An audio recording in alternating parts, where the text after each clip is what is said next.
imagine what my goldfish would say if he really could talk. I think he would say, "Hey, I'm bored in this little bowl. Why don't you get me a bigger tank with more fish in it? I would like to have some friends to swim around with."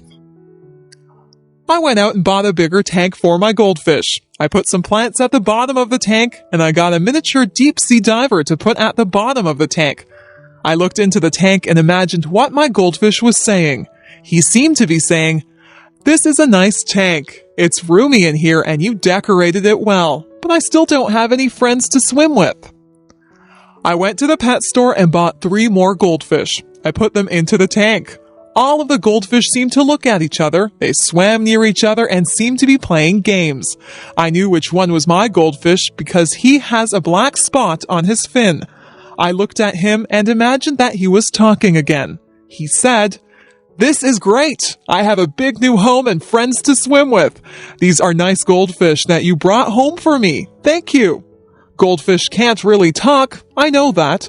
I just like to pretend that my goldfish talks. He seems very happy now with his nice new home and his new friends.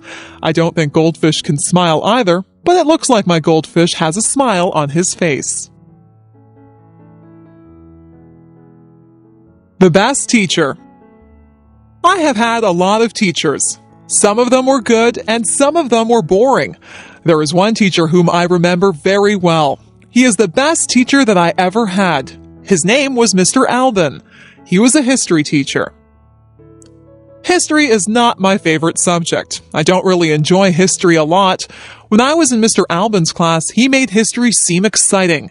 He was more of an actor than a teacher. If he was describing a war, he would make us feel all the emotions that the soldiers and their families would have felt. We could almost hear the guns firing and the people shouting. He would paint a picture in our minds that was very vivid. When I had a history test in his class, I didn't have to study much. I would remember every word that he had said. I would see him doing the actions that went along with his stories. He was very animated. He would shout out orders as if he was a general, or he would speak softly and reverently when describing the death of a great hero. The most important thing that I learned from Mr. Alban was that I did really like history. I just thought that I didn't like it because most people had made it dull by just reading from the textbooks. History is not just a series of dates and dull facts. History is what really happened. History is real life. All the historical figures had real families and emotions. They weren't just fictional people. After I took history from Mr. Alban, I realized that I really did have an interest in it. He was my favorite teacher, and I will always be grateful to him for making me aware of just how interesting history really is. Weather. Sometimes I watch the weatherman on television. It is fascinating to watch him point to different areas of the country on the map. He tells us where the weather will be nice and where it will be bad. The weatherman is not always right. Weather reporting is not an exact science. Nothing is very exact when it comes to the weather. The weather department does a lot of research, but they can never be sure of exactly what will happen. Sometimes it looks like it will be clear, but the wind changes direction and clouds move in. The weatherman can warn people if there is a chance of a hurricane or tornado. The weatherman can also warn people of floods. Sometimes entire towns have to be evacuated because of bad weather. It is important to be aware of the weather. For example, it is not good to be caught in the middle of a field when there is going to be a thunderstorm. You might want to take extra precautions if there is going to be a heavy snowstorm. You would need to be in a secure place if a hurricane or tornado was predicted. You might want to cancel a picnic if you knew that it would rain that day. The weather affects us in so many ways. Some people are really affected by dull, cloudy days. If there are no sunny days, they become very depressed. Heavy air pressure can cause some people to have headaches. Weather affects all of us in one way or another. It is always a topic of conversation. People often say things like, "Hello, it's a beautiful day today." Often we plan our lives and activities around the weather. So if you are planning on walking home tonight, keep an eye on the sky. Are those rain clouds up there? You might need an umbrella. Video designed by English7levels.com. How to avoid catching a cold. How many colds do you catch in a year? Most of my friends catch quite a few colds. They cough, sniffle, and sneeze. They carry around tissues and blow their noses all the time. Their eyes water and they have scratchy throats. I don't get many colds. In fact, I can go for a whole year and never catch a cold. This is why I consider myself an expert on how not to catch a cold. I'll tell you how to avoid catching a cold.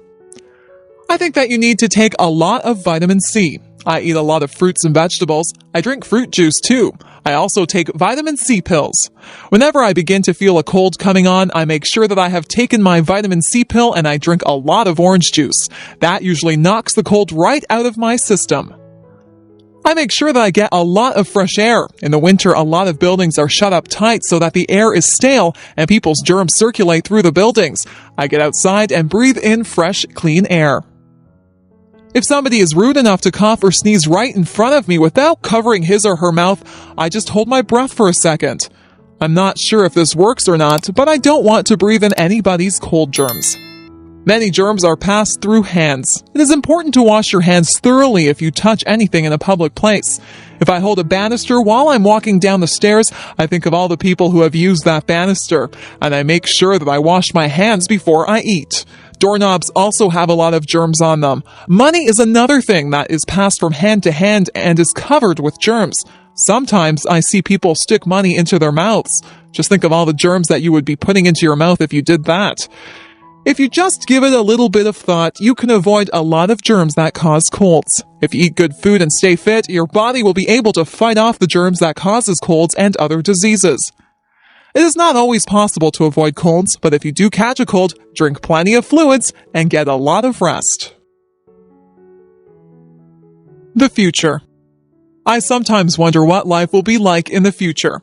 Life has changed so much in just the past few years. I'm sure that there are still big changes that are coming. Do you think we'll still drive cars?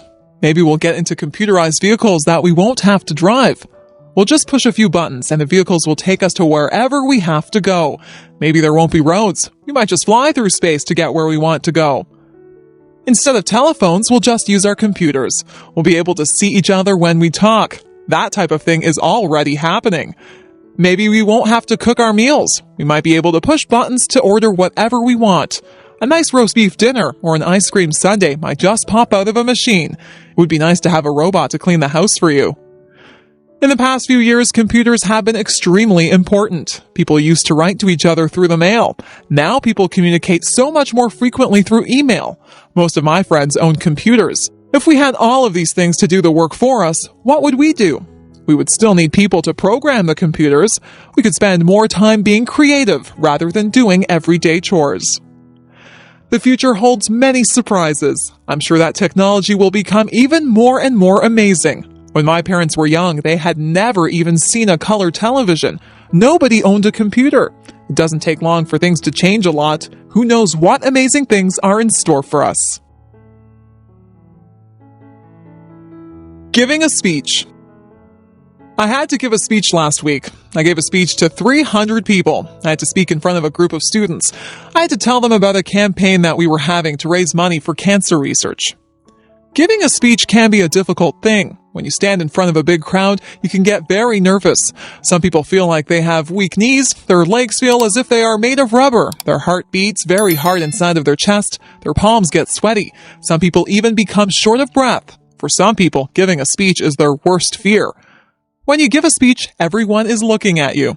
They are waiting to hear what you have to say. When you have 300 people looking at you, you have 600 eyes that are on you. It is a little frightening when you think of it that way.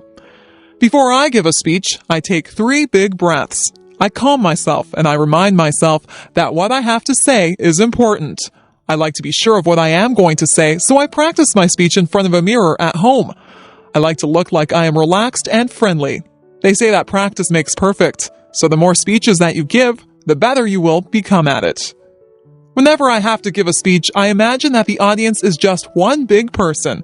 I look out into the audience until I find a friendly, smiling face. I focus on that person, and I pretend that I am just talking to them. I've become used to giving speeches. I am more relaxed now than I used to be. People tell me that I do not look nervous at all. I like to hear that. Sometimes I do feel a little flutter of nervousness, but I just ignore it and do the best that I can. Giving a speech is not as scary as it appears to be. Anyone can do it with a little practice. Moving to another country. My friend Steve moved to another country. He had lived in Canada all his life and he moved to Japan. Life in Japan was very different for Steve than what he was used to. At first, Steve suffered from culture shock. His whole life seemed different. He was not used to the way of life in Japan. Steve was not used to the large crowds of people that walked up and down the streets in Japan. In his hometown in Canada, the streets were fairly quiet. Steve had to get used to the food. In Japan, the people eat a lot of fish. Steve had never eaten much fish before. Steve wanted pizza, but it was expensive in Japan. Steve said that he had to adjust his eating habits. The people in Japan have different customs than we do here in Canada. Steve didn't want to offend anyone, so he had to learn the customs. He had to learn about what Japanese people considered polite and rude. Sometimes in a foreign country you can do something to insult someone without even realizing that you are being rude. At first, Steve had trouble with the language. He said that the only way to really learn the language is to talk to people. Steve talked to a lot of people. He made a lot of mistakes, but people were patient with him, and they tried to help him with his Japanese. It wasn't long before Steve felt more comfortable in his new surroundings. You have to be willing to learn new customs and a new language if you move to another country. Steve feels very comfortable in Japan and in Canada now. He is thinking about going to another country now. He thinks that he might like to try and live in Italy. I'm sure that he would get over his culture shock very fast if he moved there. Moving to a new country can be difficult, but if you are willing to learn, it can be a very rewarding experience. Look for the beauty. I have learned that things don't always go the way that they were planned. If something doesn't happen the way that I want it to, I try to make the best of the situation. I always try to find something good in everything that happens. Last year, I broke my ankle when I was walking on an icy sidewalk. At first, I was very upset. I was missing school and there was a party that I wanted to go to. I couldn't do very much of anything.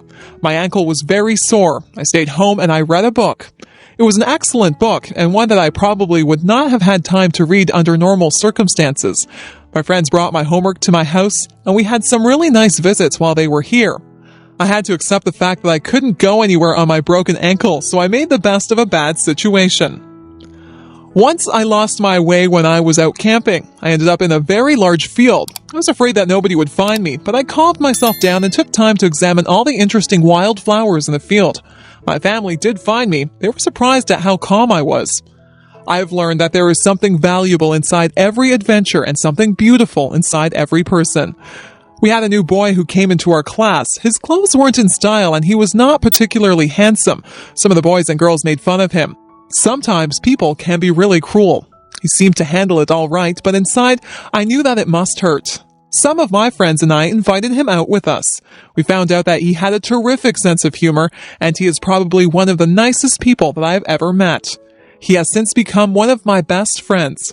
It makes me ashamed when someone that I know judges someone by how they look. It isn't fair to do that. You'll find that something good comes out of almost every situation. You'll find something good about almost everyone that you meet if you look hard enough.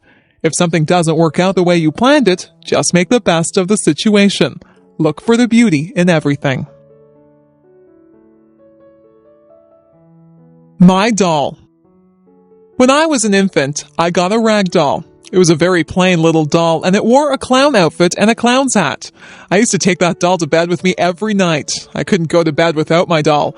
My mother used to pretend that the doll was talking to me. She would make the doll dance and sing songs. I would talk to the doll.